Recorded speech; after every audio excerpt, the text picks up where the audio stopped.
Back friends once again, and we are now in the final module, that is assessment part 4, and this will be the last part as far as grading is concerned. So the objective of this session is to understand one more example on a different grading system. So one grading system we had understood in part 3, and now one more grading system we'll try to understand in this particular part. So the university has gone in for creating the grades, and they call it as 10-point grade, but it doesn't involve all the 10 points. So basically what they have done is they've gone in for putting 0 at D, 5 at C, 6 at B, 7 at B plus, 8 at A, 9 at A plus, and 10 at O. Right, so they are given the different intervals from 80 to 100, 70 to 80, 60 to 70, 55 to 60, and so on. Now you need to understand that when we talk of 40, 40 is included in the lower side.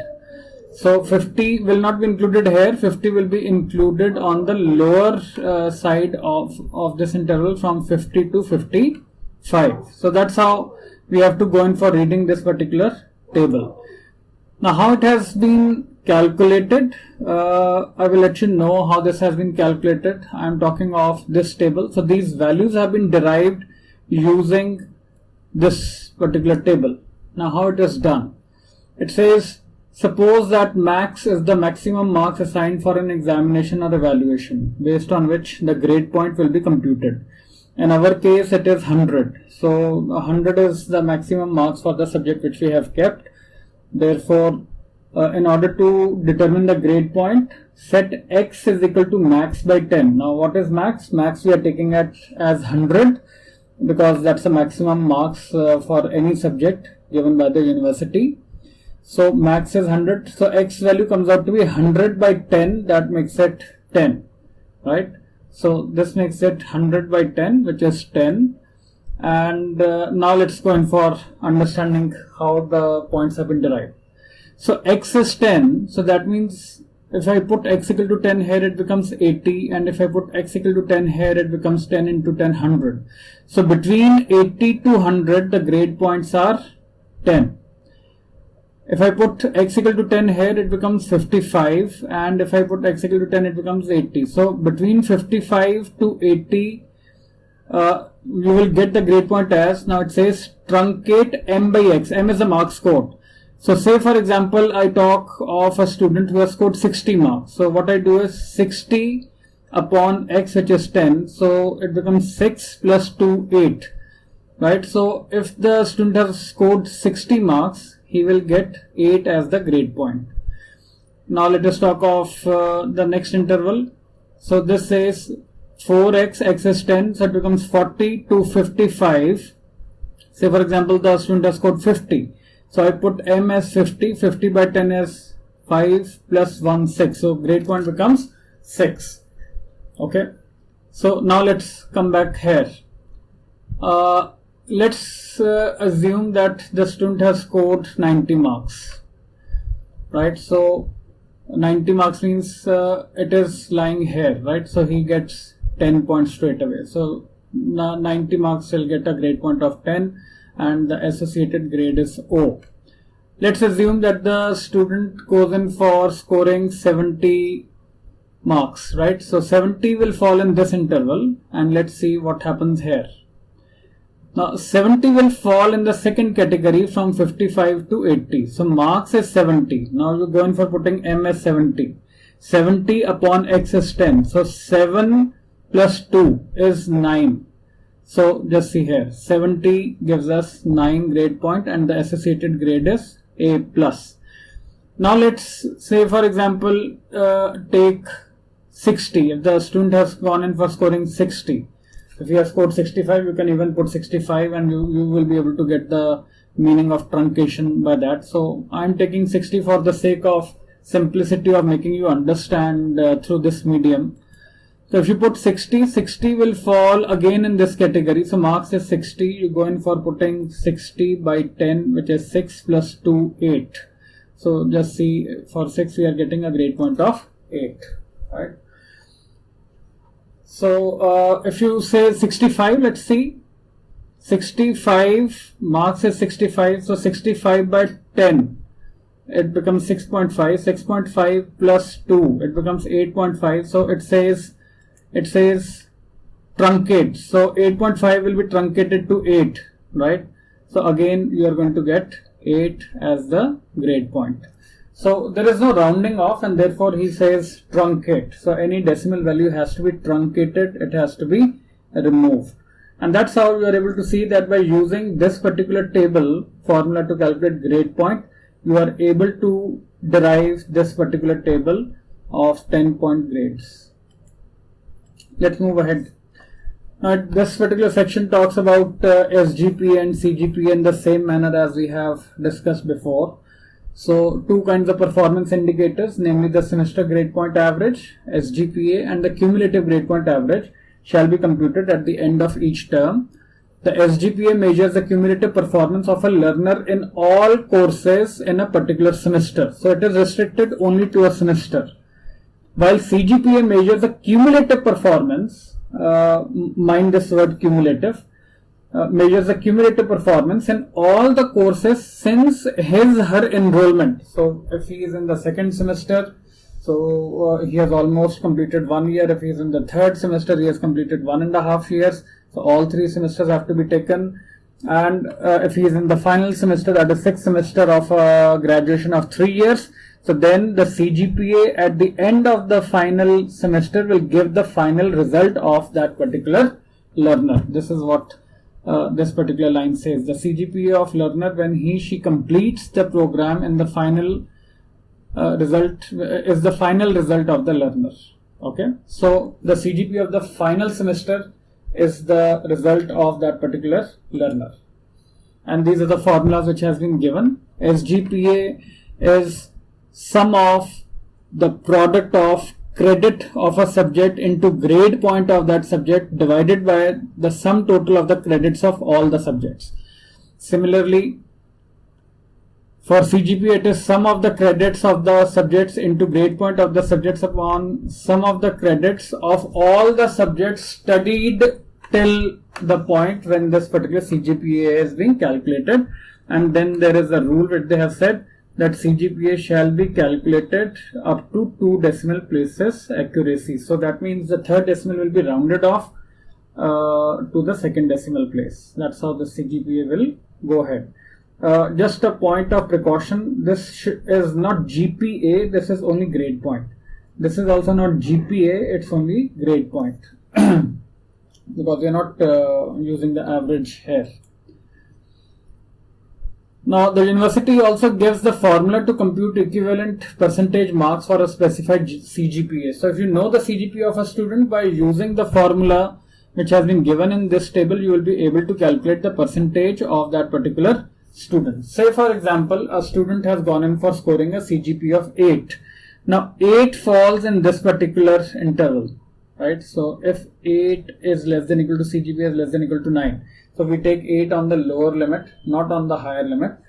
So 8 falls here. You go in for putting the value of CGPA as 8. So it becomes 10 into 8, 80. 80 minus 20. So the student has gone in for scoring 60%. If his CGPA is 8 out of 10, his score is 60%. Similarly, if he goes in for scoring a CGPA of 9, now you go in for putting 9 here. 20 into 9, 180. 180 minus 110. So it becomes 70%. So 9 CGPA means he is at 70%. Right? If you put 9.5 into 40, this gives us 380. 380 minus 300, it gives us 80%. Right? And if you put 10, it becomes 400 minus 300. So at 10, it is 100%. This is how this is getting calculated. So this is the formula which the university gives to convert the CGPA of the student into percentage. Because while taking admission into foreign universities, sometimes percentage may be asked. Right now, this is the meaning of the grades which they have given. So if you have got O grade, it means outstanding. If you have got A plus, it is excellent. If you have got A, it is very good. So qualitatively, what does each grade signify? They have told you. So if your CGPA falls below 5, you are failing. Let's now try to understand this whole thing which we have gone in for reading in the previous slides by means of an example, because this is what you have to do. So this is grading illustration for the subject of economics, and we are talking of the marks scored by, say, 10 students. I'm taking 10 for the sake of simplicity of dealing with the calculations here.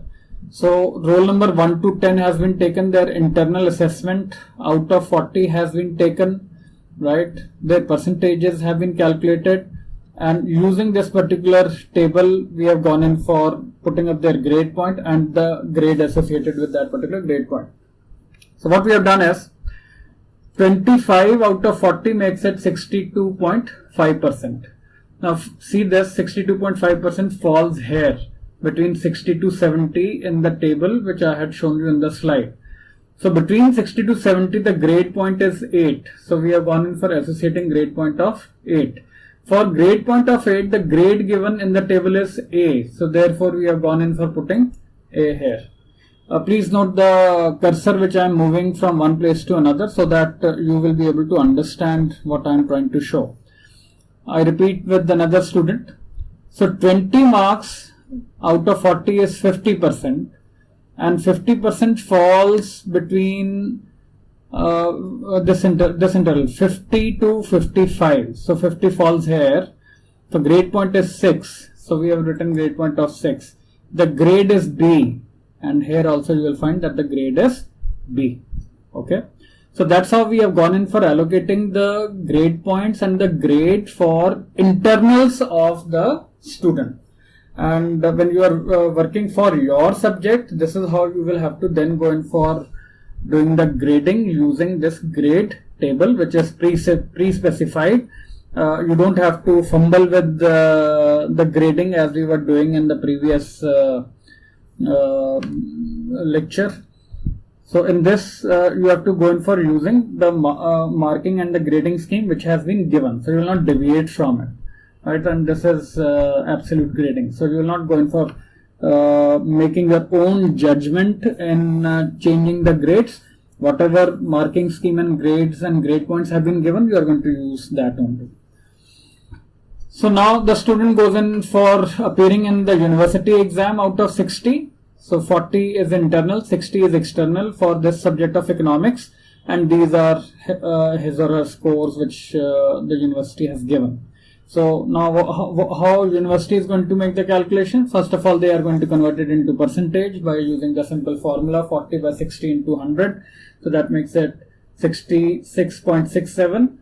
And this 66.67 falls in this interval between 60 to 70. So grade point is 8 and the grade is A. So that is how 8 and A have been written here.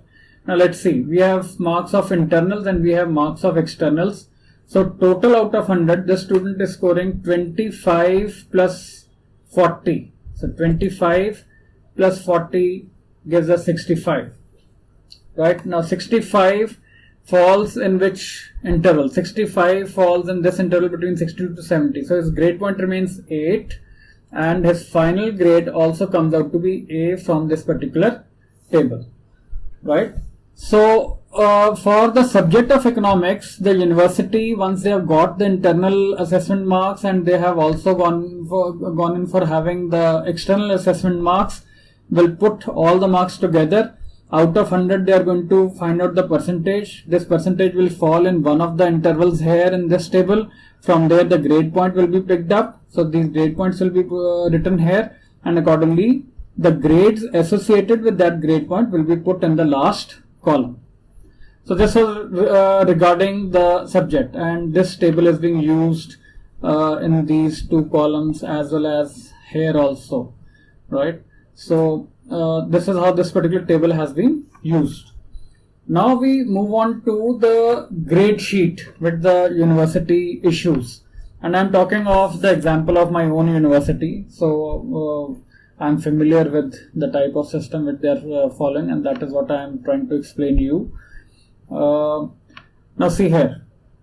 The grade sheet shows the subject. So I have taken the combination of subjects like economics, accounting, quantitative techniques, organization behavior, computer for managers, business environment, which are the subjects which are usually taught in the first semester of MBA. Now what university has done is that we go in for sending them the marks out of 40. And see here, out of 40, when we are sending the marks, they will be converted into grade points, and accordingly the grades will be associated in the software. Okay, so the mark sheet or the grade sheet is revealing only the grades. It is not revealing the marks which we have sent, that we get in the gadget which the university sends us. Right, so if the student wants to see how many marks are there, for that we have a separate document of all the students enrolled in that particular course. We bind it and we keep it in our office. And the mark sheet only reveals IA, UE, their grades are there, and the credit of the subjects are there, and the final grade points that they have achieved. Right, so their grade points, their GPA is mentioned, and then their SGPA is mentioned, because these are the things only which are mentioned, and pass fail is written at the bottom of the award list. Now, how these grades are being obtained in IA and UE is very clear from this example which I have discussed here. I have clearly shown IA and the grades, UE and the grades associated with it. So these grades which are coming under IA and UE have been already shown to you of how they have been calculated. Now these credits are mentioned in the curriculum. That also I have shared. I have sent the soft copy of the whole of the curriculum of our university to the coordinator, and I have requested them to share it with you, so that can be done. Right, so credits are from the curriculum, and these grade points are calculated in this particular manner. So see again, this A the student has obtained by having this type of score. So 25 out of 40 was obtained by the student, so that makes it 62.5, and this 62.5 percentage falls in this category, so the grade was A. Okay, so the grade was A. Similarly, in university exam, if the grade is A, he has gone in for scoring 40, and this 40 makes it 66.67. Which is again say 67% falls in this category between 60 to 70, so again it is A, right? And together the sum total comes out to be 65, so 65 falls in the category of 60 to 70, so the grade is A.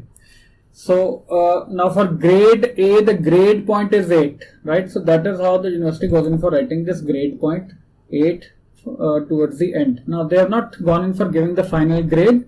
They have given the component grade for internal, for university, and they have said that you have gone in for scoring the grade point of 8, which means you have gone in for scoring A grade in the sum total of internal assessment and university examination. So that's how the mark sheet is given. We show them the grades of internal assessment, we give them the grades of university exam, we tell them what is the credit weightage of each subject and what is the final grade point which you have achieved. Now I have gone in for adding this column of credits into grade point for the reason that this will now be used for calculation of SGPA. So your grade point average is the same as calculating the average of the grade point, so we go in for adding it. We get 55 divided by the number of subjects, right? So you can see this 55 is cell number G41, and G46 cell is the number of subjects. So this particular value which you are getting is, just see, G48 by 6, right? So 6 is the number of subjects. Just see in the formula bar, I am having my cursor at the top at present, right? So G48 is your total of the grade point. That means this column, this is 55, and 55 by 6 has been given this particular formula of the result of 9.16. Right now we have truncated it to 2 decimal places, so it is 9.17. This is GPA rounded. So we have gone in for giving you the grade point. I have given the formula here: total of grade points divided by the number of subjects. So total of grade points divided by the number of subjects. These are grade points. Okay. SGPA will be calculated by taking the product of credits into grade point divided by the total number of credits. So this total of credits into grade point is 201, right? Divided by the total number of credits. Total number of credits you see is 22. So you are able to see here. This 201 is H41 cell. Just see this. This total we have obtained from by adding these products, right? So this is 201. 201 is divided by the total number of credits, which is 22. So 201 by 22 gives us this particular answer. So 201 is at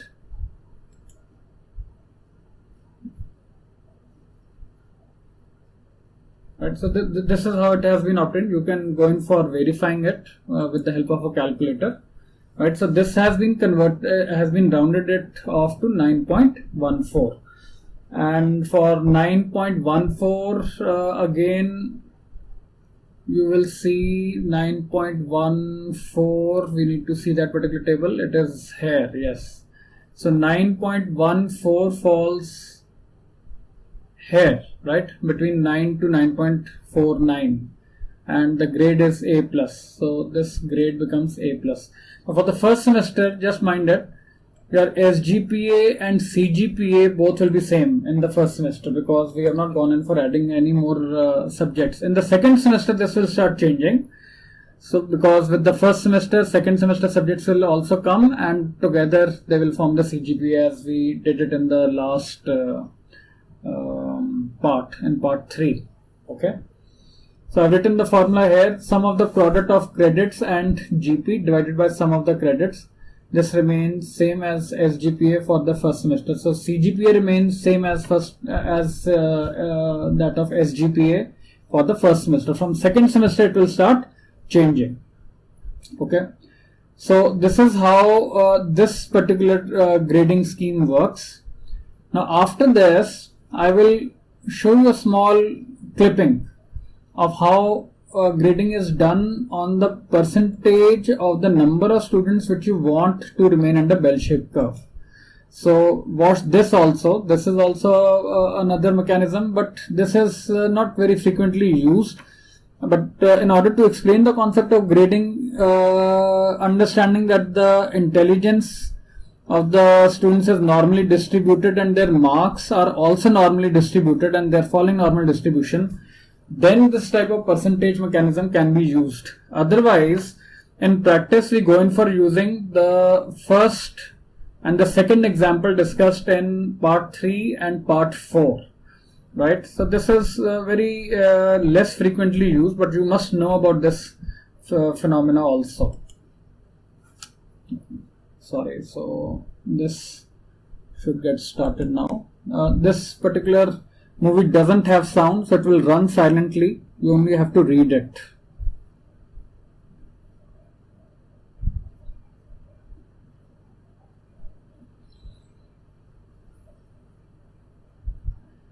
First of all, he is trying to show how the students have scored marks. So he is only plotting the marks.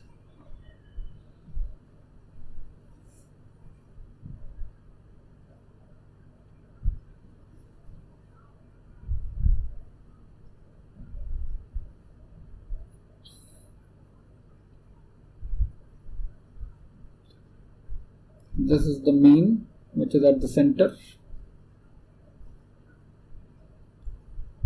and he says that most of the students will remain near the mean. Now this is what we talked of, that when we talk of plus minus 1 standard deviation, almost 68% of the population gets covered. That's what he is trying to explain.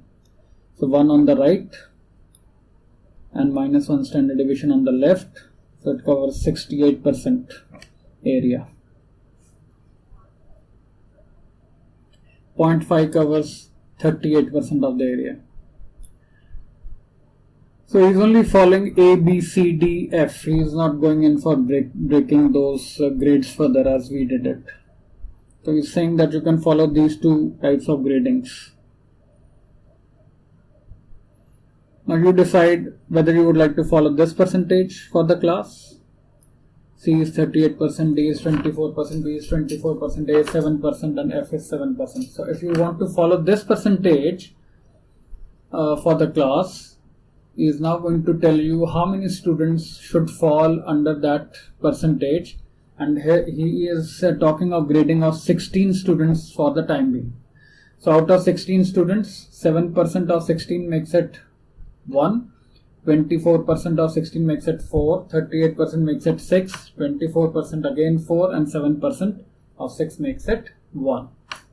So this is what he is trying to explain.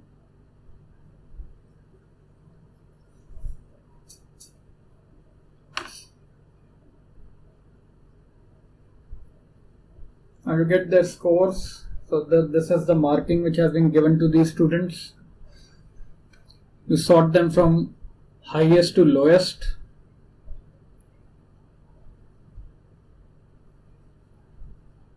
Now we have decided that A will be given to 1 student, B will be given to 4 students, C will be given to 6 students. So now start allocating in that manner. So next 6 will be given 6. Next 4 will be given D, and last will be given as F. Right, and that's how the grading has been given. Now we will discuss one more example of 25 students.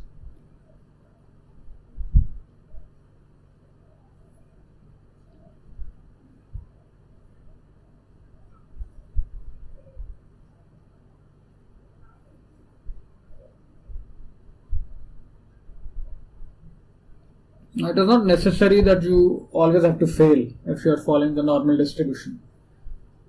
So there the judgment will come.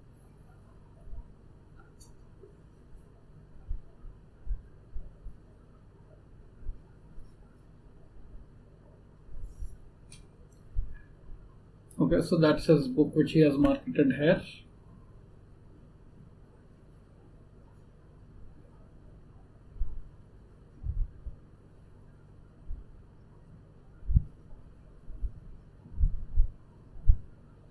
Now he is talking of example of 25 students, and he is taking another grading that B will be given 24%, C 38%, D 24%, and F as 7%. So he has only changed the number from 16 to 25. Just see this.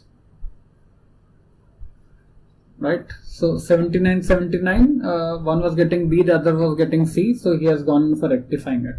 Now here we require judgment.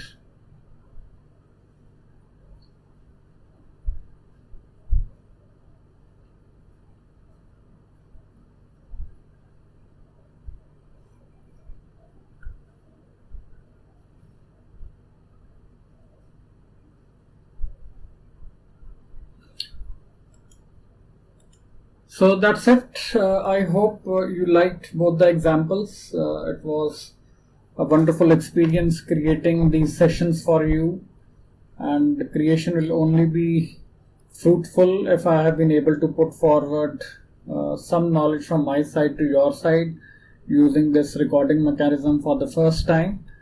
So all the best and keep in touch. My email ID is drvikasnath@gmail.com. That is drvikasnath@gmail.com, without any dot, without any space, without any underscore. Thank you very much. Keep in touch. All the best.